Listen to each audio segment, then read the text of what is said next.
Assalamualaikum warahmatullahi wabarakatuh. Perkenalkan, nama saya Mumtazil Solihin dengan NIM 2301750. Di sini saya akan membacakan artikel opini saya yang berjudul Apa Kabar Undang-Undang ITE. Lahirnya reformasi pada tahun 1998 ini menjadi sebuah titik balik yang penting dalam sejarah Indonesia. Salah satu hasil yang pentingnya yakni adalah lahirnya reformasi 1998 dan juga pengesahan Undang-Undang Nomor 40 tahun 1999 mengenai pers, yang menjamin sebuah kebebasan pers setelah beberapa puluh tahun ini dibungkam pada masa Orde Baru.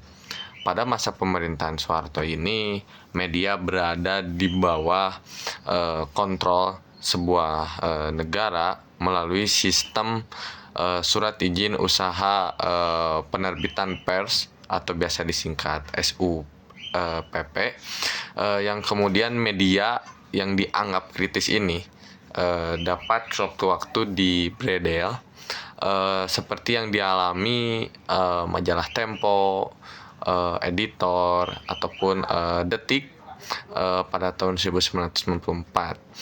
Dengan adanya reformasi ini kemudian membuka ruang baru bagi kebebasan berpendapat ataupun berekspresi, kritik terhadap pemerintah, ataupun independensi jurnalistik. Kemudian, namun setelah dari 2 dekade reformasi sendiri, muncul sebuah pertanyaan besar: apakah kebebasan pers ini benar-benar aman, atau malah sebaliknya? Dengan kehadirannya Undang-Undang Informasi dan Teknologi Elektronik atau biasa disingkatnya UU ITE, justru memunculkan sebuah kekhawatiran yang baru mengenai kemundurannya demokrasi digital, yang dimana Undang-Undang ITE yang pertama kali lahir pada tahun 2008 ini sebenarnya dibuat untuk mengatur berbagai aktivitas elektronik dan juga transaksi digital. Akan tetapi dalam sebuah prakteknya, sejumlah pasal kerap dianggap sebagai pasal karet karena memiliki tafsir yang luas, kemudian terutama terkait pencemaran nama baik ataupun penyebaran informasi secara elektronik. Nah, kemudian pemerintah sendiri memang telah melakukan adanya revisi Undang-Undang Nomor 1 tahun 2024 yang kemudian mengalami perubahan kedua, Undang-Undang ITE, yang resmi berlaku sejak tanggal 2 Januari 2024. Revisi ini diklaim bertujuan memberikan sebuah kepastian hukum dan juga mengurangi multitafsir dalam penerapan pasal-pasal tertentu. Namun, berbagai kritik pada akhirnya tetap muncul karena sejumlah ketentuan dinilai masih berpotensi digunakan untuk membebasi kritik terhadap pemerintah dan juga kerja jurnalistik. Dalam perspektif sejarah ini, situasi kala ini mengingatkan publik pada pola yang lama, yang dimana pemungkaman kritik, terus pemberedelan media, itu hanya berbeda medianya saja.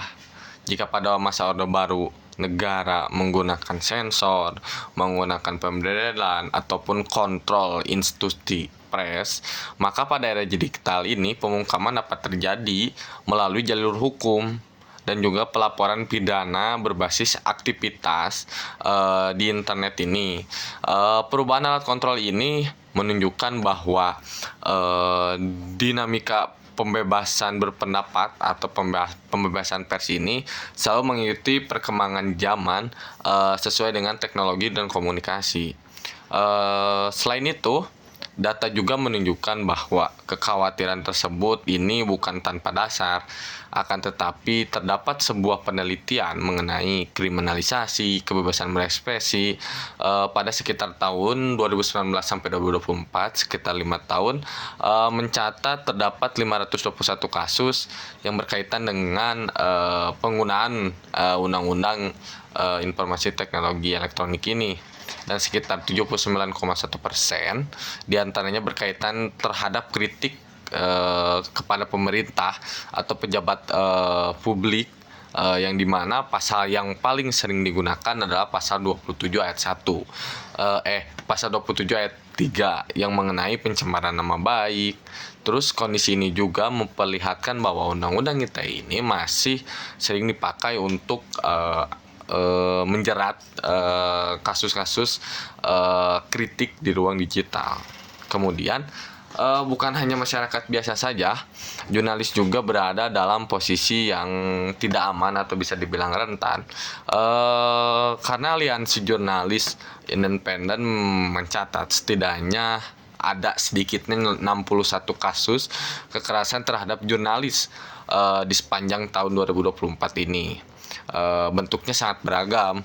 Ada yang mulai dari intimidasi, ada yang mulai dari ancaman, ada mulai dari kekerasan hingga kriminalisasi.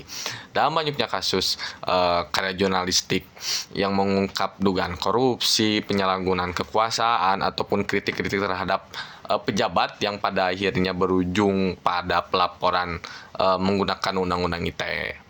Hal ini juga tentu bertentangan dengan semangat kebebasan pers yang dijamin dalam konstitusi dan undang-undang pers tahun 1999. Akan tetapi di sisi lain pemerintah beralasan bahwa undang-undang ITE ini diperlukan untuk menjaga ruang digital dari hoaks, ujaran kebencian, kemudian penipuan digital ataupun disinformasi. Argumentasi tersebut sebenarnya tidak sepenuhnya salah. Akan tetapi Indonesia sendiri menghadapi berbagai tantangan besar terkait penyebaran berita palsu, ujaran kebencian di media sosial ini. Penelitian mengenai penyebaran hoaks di Indonesia bahkan menunjukkan tingginya pengaruh informasi palsu dalam ruang digital masyarakat. Karena itu segala regulasi mengenai digital harus dapat dipertanggungjawabkan. Persoalannya bukan pada keberadaan hukum, melainkan pada penerapan hukum yang seringkali tidak sesuai atau tidak proporsional. Dalam analisis sejarah demokrasi Indonesia sendiri, kondisi ini menunjukkan bahwa kebebasan pers atau kebebasan berpendapat ini selalu berada dalam kondisi yang tarik-menarik antara negara dan juga masyarakat sipil, yang dimana pada masa kolonial pers diawasi melalui presbedial organisasi. Kemudian pada masa Orde Baru pers dikontrol melalui mekanisme izin penerbitan atau yang tadi dinamai SIUPP. Kemudian pada masa era digital atau masa reformasi ini kontrol muncul menggunakan regulasi elektronik dan juga ancaman pidana cyber, yang artinya perjuangan kebebasan pers di Indonesia sendiri belum benar-benar selesai, hanya berganti bentuk yang mengikuti sistem zamannya.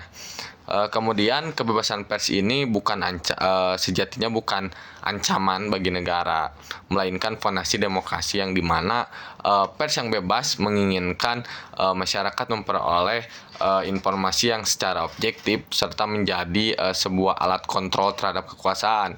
Ketika jurnalis mulai takut menulis atau mengkritik karena ancaman dan pasal pidana, maka publik sendiri akan kehilangan hak untuk mengetahui sebuah informasi yang benar. Demokrasi tanpa kebebasan pers pada akhirnya akan menjadi sebuah demokrasi prosedural tanpa isi yang substansi. Nah, kemudian oleh karena itu pemerintah, baik pemerintah, aparat negara hukum ataupun masyarakat menempatkan undang-undang ITE secara lebih bijaksana. Penegakan hukum harus benar-benar memisahkan antara kritik publik, kerja jurnalistik, dan juga pencemaran nama baik yang bersifat personal. Selain itu juga penguatan literasi digital dan perlindungan terhadap jurnalis harus perlu diperkuat agar negara Indonesia sendiri ini tetap sehat tanpa mengorbankan kebebasan berekspresi, berpendapat ataupun dan lain sebagainya. Reformasi 1998 ini telah memberikan kita pelajaran bahwa pemungkaman kritik hanya akan melahirkan sebuah kekuasaan dan juga ketakutan serta kemunduran demokrasi. Maka dari itu pertanyaan besarnya adalah apa kabar kebebasan pers di tengah undang-undang ITE ini. Sesungguhnya menjadi sebuah pengingat bahwa demokrasi harus terus dijaga. Sekian yang dapat saya sampaikan. Mohon maaf apabila ada kesalahan. Terima kasih. Wassalamualaikum warahmatullahi wabarakatuh.